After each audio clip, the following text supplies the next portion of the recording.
এই ভিডিঅ'টো ৰোষ্ট নহয়, প্ৰশ্ন কৰিছোঁ, লগতে তাৰ উত্তৰো দিছোঁ। যদি আপুনি অসম আৰু অসমীয়া ভাষাৰ প্ৰতি অকণমানো আন্তৰিকতা আছে তেন্তে ভিডিঅ'টো সম্পূৰ্ণকৈ চাব, আৰু যদি নাই আৰু যাক স্কিপ কৰি যাব পাৰে। আৰু জুবিন ভক্তবিলাকেতো একেই যাওক। গতিকে আহক ভিডিঅ'টো ষ্টাৰ্ট কৰোঁ। What is Indian classical language? It's a wrong word.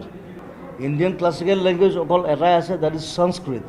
সেইটো আকৌ নতুন কি ওলালে? অসমীয়া ভাষা ইমান বছৰ আছে দেখোন। মইতো অসমীয়াই কৈ আছোঁ। এইটো স্বীকৃতি দিবলৈ কি আছে? হু চেজ দ্যাট?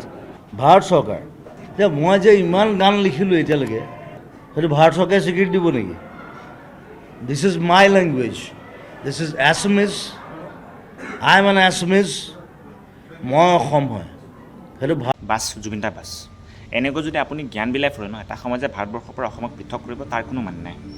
এই ভিডিঅ'টো মাত্ৰ আপুনি এটাই সঁচা কথা ক'লে যে হয় ভাৰতবৰ্ষৰ প্ৰতিটো ভাষা পালি, পাৰ্চী, সাংস্কৃতিক ভাষাৰ পৰা উৎপত্তি হোৱা, কিন্তু বাকীবোৰ আবে ইংলিছ টিচাৰ এজনক যদি মেথছৰ যদি ট্ৰাইগনোমেট্ৰি এটা কঠিন অংক সোধা যায়, কওকচোন ইংলিছ টিচাৰজনে বাৰু সেই অংকটো ভালকৈ উত্তৰ দিব পাৰিবনে?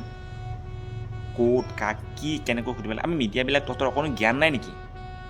আমি চব দি আছোঁ, আমি তেল দি আছোঁ, আমি চাহ দি আছোঁ, গড় দি আছোঁ, ৰাইন দি আছোঁ, জুবিন গাৰ্গ দি আছোঁ।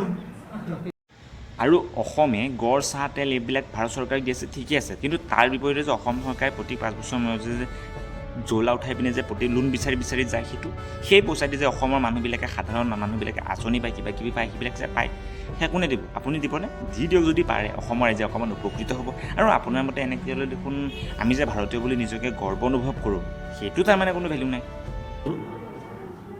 এইটো স্বীকৃতি দিবলৈ কি আছে?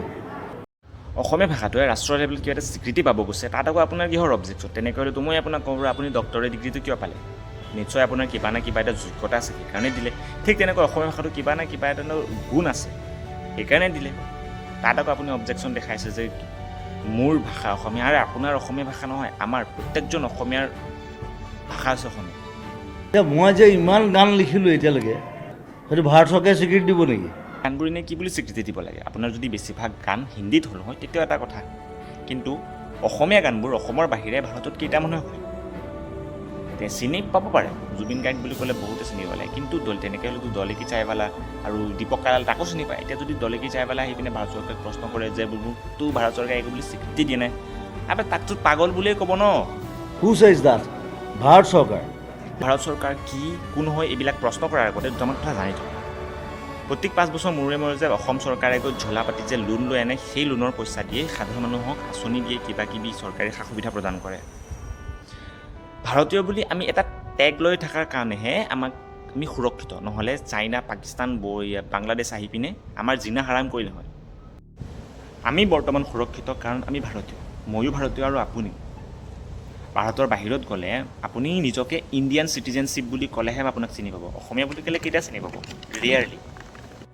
তো বাছ আজিৰ কাৰণে ভিডিঅ'টো ইমানেই। কোনো যদি এইটো ভিডিঅ' চাই বেছি ইম'চনেলি আৱেগিক হৈ কথাবোৰ নাচায়, অকণমান নিজেই বেছিক থিংকিং লগাই চাওক, বুজিছে? গতিকে আজিলৈ ভিডিঅ'টো ইমানেই। গতিকে ভিডিঅ'টো এটা সামৰণি কৰিলোঁ। বাকী জয় আই অসম, ভাৰত মাতা কি জয়।